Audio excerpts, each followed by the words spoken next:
Hello friend, कैसे हैं आप सब। आप सबका हमारे YouTube चैनल SBCC 777 में स्वागत है। हम माय सेल्फ देव प्रकाश मंडल, हम अभी क्लास 12 के बायोलॉजी के जो 8वें अध्याय है उसी का अध्ययन करने वाले हैं। ह्यूमन हेल्थ एंड डिजीज, स्वस्थ मानव स्वास्थ्य एवं रोग के बारे में अध्ययन करेंगे। अभी हम आपको पढ़ाने वाले हैं न्यूमोनिया रोग कैसे उत्पन्न होते हैं, न्यूमोनिया के जनक कौन से हैं, न्यूमोनिया के वाहक कौन से हैं और इसके लक्षण, इससे कैसे बचाव किया जा सकता है उसके बारे में। तो चलिए शुरू करते हैं न्यूमोनिया से।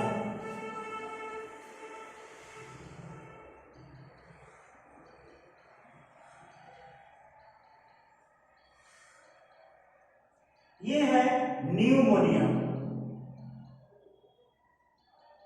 न्यूमोनिया की डिजीज जो है ना, न्यूमोनिया की डिजीज किस से फैलते हैं ये ध्यान से सुनिएगा।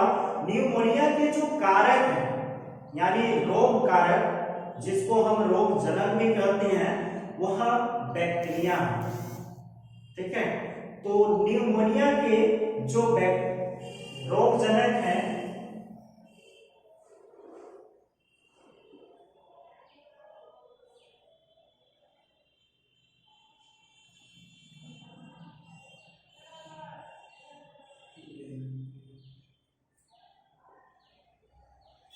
न्यूमोनिया के जो रोग जनक है, न्यूमोनिया के जो पैथोजन है वो है बैक्टीरिया। क्या है? बैक्टीरिया है। पैथोजन क्या है? न्यूमोनिया के पैथोजन बैक्टीरिया है। उनमें से कौन बैक्टीरिया है जो पैथोजन कहलाया न्यूमोनिया को? तो न्यूमोनिया फैलाने वाले पैथोजन है, दो बैक्टीरिया हैं। उसमें से एक आता है हीमोफेलस इन्फ्लुएंजा,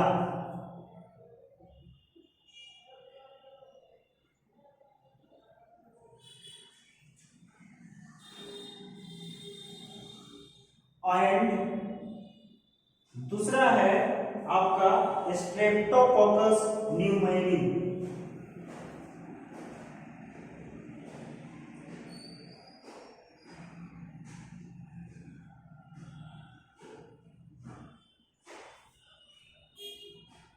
कोकस न्यूमोनी।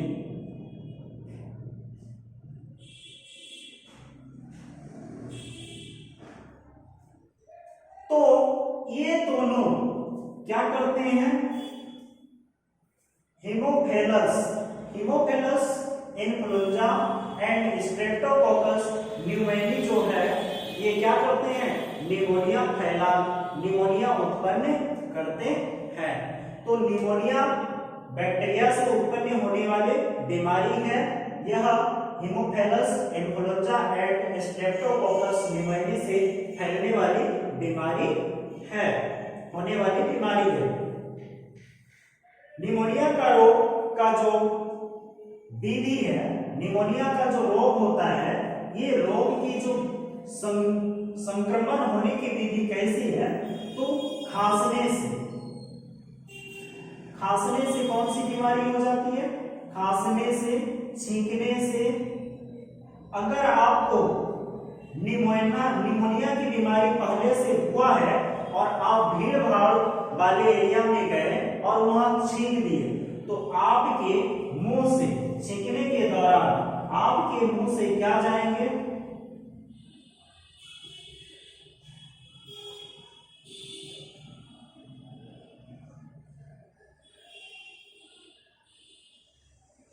जब आप छींकते हैं तो यहां से बहुत सारे ड्रॉपलेट्स एयर के साथ मिल जाते हैं और यहां में बसे व्यक्तियों के पास चले जाते हैं और ये अपने नोजल से इस ड्रॉपलेट्स को ग्रहण कर लेता है। इसी तरह से जो है निमोनिया की बीमारी एक व्यक्ति से दूसरे व्यक्ति में, दूसरे से तीसरे, इस तरह से संचरित होते रहते हैं। तो ये इसका जनक क्या माना जाएगा? बैक्टीरिया। निमोनिया के जनक बैक्टीरिया हैं, उसमें से कौन है? तो Haemophilus influenza and Streptococcus pneumonia. याद रहेगा, Haemophilus influenza and Streptococcus pneumonia. इस बीमारी के लिए जब हम डॉक्टर के पास जाते हैं ना, तो डॉक्टर एक टेस्ट करवाता है कि आपको निमोनिया तो नहीं है। तो निमोनिया चेक करवाने के लिए कौन सी टेस्ट कराई जाती है? वो है आपका डॉक्टर के द्वारा जब हम जांच करने जाते हैं कि निमोनिया की बीमारी तो नहीं हुई है, तो निमोनिया की बीमारी चेक करने के लिए, जांच करने के लिए एक जांच लिखते हैं डॉक्टर। वह जांच है आपका नाइल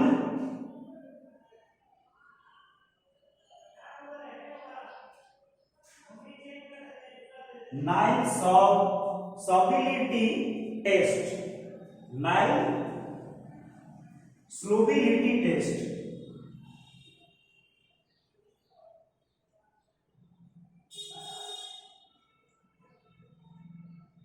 स्लोबिलिटी टेस्ट, ये टेस्ट को आप याद रखिएगा कि निमोनिया की बीमारी का टेस्ट का नाम क्या है, जांच किस नियम किस तरह से करते हैं? तो नाइल सोलिबिलिटी टेस्ट, ठीक है, नाइल सोलिबिलिटी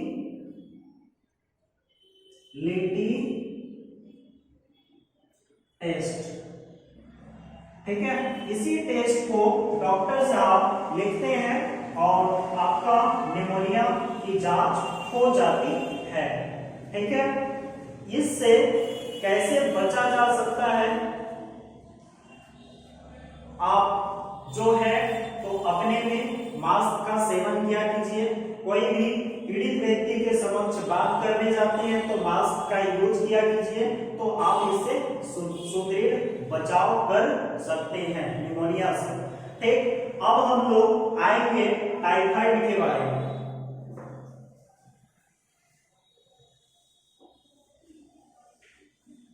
टाइफाइड को हिंदी में मोतीझरा म्यादी बुखार कहा जाता है।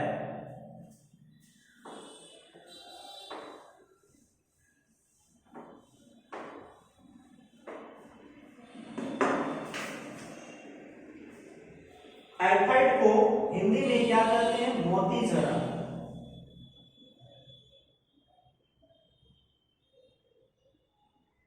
टाइफाइड मोतीझरा, ये बीमारी है टाइफाइड। टाइफाइड में क्या है? तो टाइफाइड के जो पैथोजन है वो क्या है? टाइफाइड के पैथोजन मीन्स क्या होता है? रोग कारक, रोग जनक। तो टाइफाइड के जो पैथोजन है वो है साल्मोनेला टाइफी, साल्मोनेला टाइफी, ठीक है। तो साल्मोनेला टाइफी एक क्या है? बैक्टीरिया है जो टाइफाइड को उत्पन्न करता है। टाइफाइड भी दूषित जल, दूषित भोजन के कारण उत्पन्न होते हैं। तो इसका बहाव जो हुआ तो वो हो गया दूषित जल या दूषित भोजन। लेकिन इसको किस बैक्टीरिया के द्वारा उत्पन्न होते हैं? तो साल्मोनेला टाइफी एक बैक्टीरिया है जिसके कारण यह उत्पन्न होते हैं। यह साल्मोनेला टाइफी पाए कहां जाते हैं? तो ये भी इंटेस्टाइन में पाए जाते हैं। इंटेस्टाइन अर्थात आंत में पाए जाते हैं। कहां पे पाए जाते हैं? आंत में, इंटेस्टाइन में पाए जाते हैं, ठीक है। तो साल्मोनेला जो है आंत में पाई जाती है। इसको जो हम चेक करते हैं कि टाइफाइड की बीमारी है या नहीं है, तो टाइफाइड का जो चेक होता है वो होता है कैसे? टाइफाइड के लिए डॉक्टर साहब एक चेक लिखते हैं। अगर आप जाते हैं टाइफाइड का चेक करवाने के लिए तो वो क्या करेंगे? विडाल टेस्ट करेंगे। क्या टेस्ट करेंगे? विडाल टेस्ट लिखते हैं। और समझ पाते हैं कि आपको टाइफाइड की बीमारी है या नहीं है। तो विडाल टेस्ट करवाते हैं आप, ये याद रखिएगा क्योंकि ये विडाल टेस्ट के बारे में ही ज्यादा पूछा जाता है कि टाइफाइड बीमारी के लिए डॉक्टर चिकित्सक के द्वारा चिकित्सक में किस तरह के परीक्षण का प्रयोग करते हैं, किस तरह के जांचों का सलाह देते हैं, तो विडाल टेस्ट की सलाह देती है।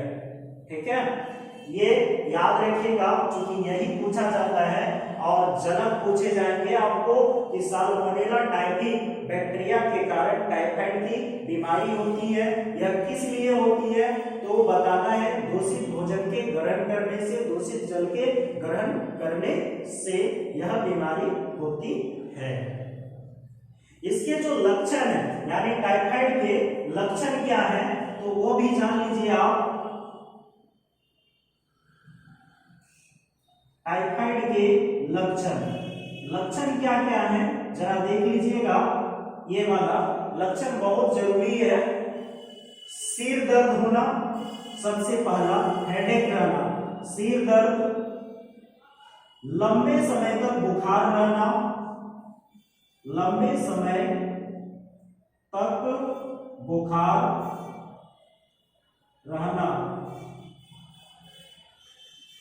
तीसरा है और भूख नहीं लगना।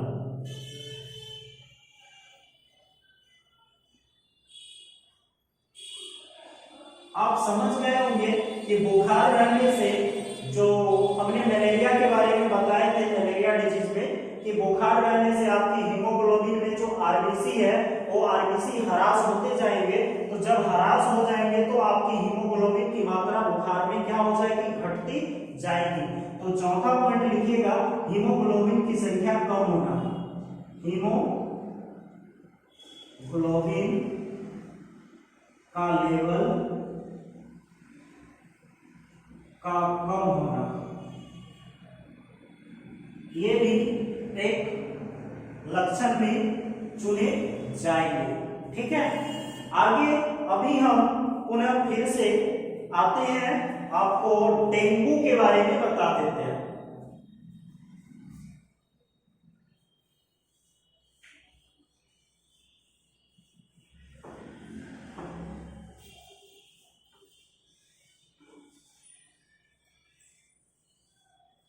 अब है आपका डेंगू। डेंगू किससे फैलता है, तो ये डेंगू जो है वह किससे फैलेंगे, डेंगू को जो है ना, डेंगू का हिंदी क्या है, ऐसा है ना, सुन के हंसी भी आएगी आपको। तो डेंगू में अब हम लोग आएंगे,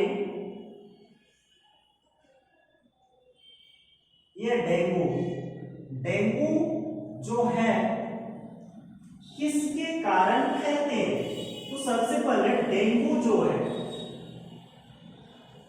डेंगू का पैथोजन, डेंगू का पैथोजन जो है वो क्या है, तो डेंगू का पैथोजन वायरस है। कौन से वायरस, ये भी बता देते हैं। डेंगू का पैथोजन एक वायरस डिजीज है ये डेंगू। ठीक है, तो वायरस में कौन से वायरस हैं वो भी बता देते हैं आपको। इसमें से दो तरह के वायरस हैं, एक है फ्लेवी वायरस,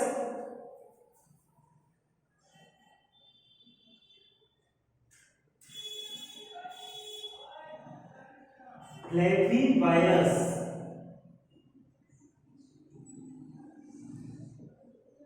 एंड और आर्बो वायरस।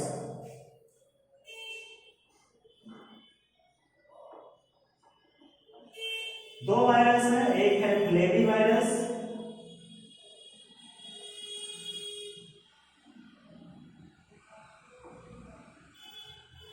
या आर्बो वायरस। समझ गए होंगे कि फ्लेवी वायरस या फिर आर्बो वायरस के द्वारा डेंगू उत्पन्न होते हैं। डेंगू रोग का जो रोग वाहक है, वाहक वेक्टर, डेंगू रोग का डिजीज का रोग वाहक क्या है? तो मादा एडिस एजिप्टी मच्छर, मादा एडिस एजिप्टी मच्छर है। क्या है? मादा एडिस एजिप्टी मच्छर। याद रखिएगा, मादा एडिस एजिप्टी मच्छर है, एजिप्टी। ठीक है, मादा एडिस एजिप्टी मच्छर के द्वारा यह क्लेवी वायरस या अर्बो वायरस किसी नॉर्मल इंसान के बॉडी में चले जाते हैं, जिसको डेंगू संक्रमित कर लेता है। ठीक है, तो इसमें क्या होता है, इसका जो डेंगू का जो है, एक पॉइंट और लिख लीजिएगा, बहुत मस्त है। डेंगू की मादा एडिस मच्छर जो है ना, मादा एडिस एजिप्टी मच्छर मुख्यतः ह्यूमन को डे टाइम में ही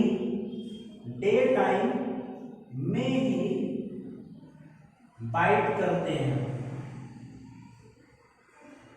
मतलब समझ रहे हैं, मादा एडिस एजिप्टी मच्छर दिन के समय ही मनुष्य को काटते हैं तो डेंगू की बीमारी उत्पन्न होती है। अर्थात दिन के समय ही मादा एडिस एजिप्टी मच्छर काटते हैं और उसके बॉडी में क्लेवी वायरस या फिर अर्बो वायरस को संचरित कर देता है, जिसके कारण डेंगू की बीमारी उत्पन्न हो जाती है। इसका जो लक्षण एक होता है ना, अवधि उद्भवन काल जिसको बोला जाता है, तो इनक्यूबेशन पीरियड क्या है? तो इनक्यूबेशन पीरियड भी पूछा जाता है एग्जाम में कि इनक्यूबेशन पीरियड किसे कहते हैं। तो इनक्यूबेशन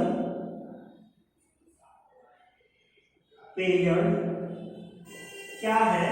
तो देखिए, जब ये मच्छर आपको काटने मच्छर मादा एडिस एजिप्टी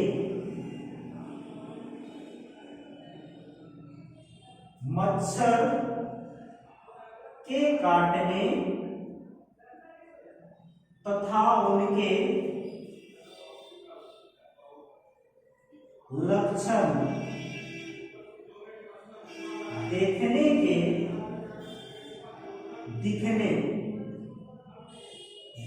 के बीच के अवधि को, बीच के पीरियड को इनक्यूबेशन पीरियड, उद्भवन काल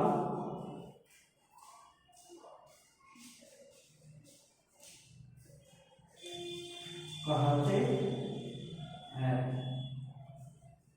हो गया। तो उद्भवन काल कब कहा जाता है? जब मादा एडिस एजिप्टी मच्छर के काटने तथा उनके लक्षण दिखने के बीच के काल को उद्भवन काल कहा जाता है।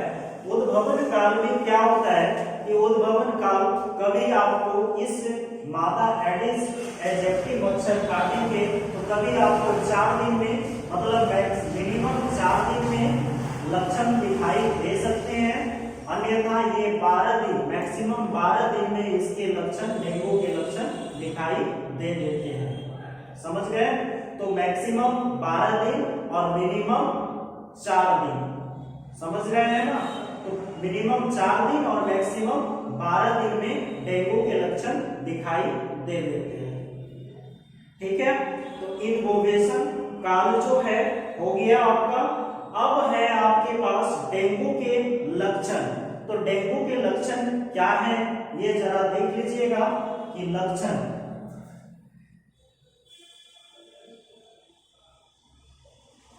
डेंगू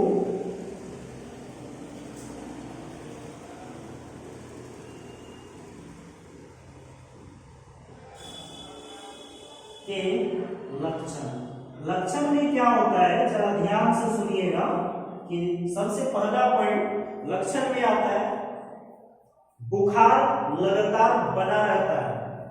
जो है बुखार जो है वो लगातार बना रहता है। किसमें? डेंगू में बुखार लगातार बने रहते हैं। दूसरा पॉइंट है आपका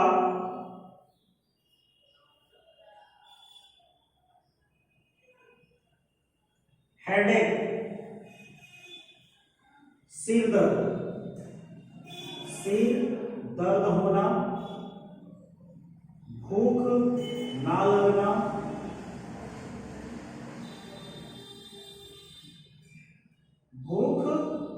ना लगना, तीसरा पॉइंट है बॉडी के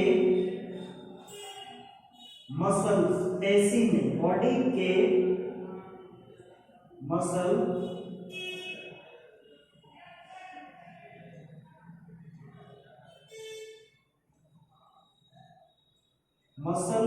में दर्द होना, दर्द एवं ऐंठन होना।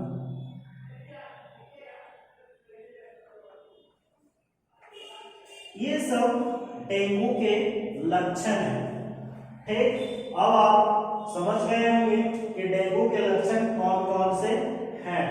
अब रही बात, जैसे जैसे आप मलेरिया में देखे थे, मलेरिया का जो लाइफ साइकिल था सेम वैसे ही लाइफ साइकिल इसका भी है। तो सबसे पहले क्या आते हैं? मच्छर किसमें आते हैं? मनुष्य में। तो मच्छर किससे लिया? मनुष्य। ये प्राइमरी पार्ट बन गए और द्वितीयक पार्ट में कौन बन गए? सेकेंडरी पार्ट में मच्छर बन गए। तो इसका जो वाहक है, याद रखिएगा, वाहक कौन से मच्छर है? मादा एडिस एजिप्टी मच्छर।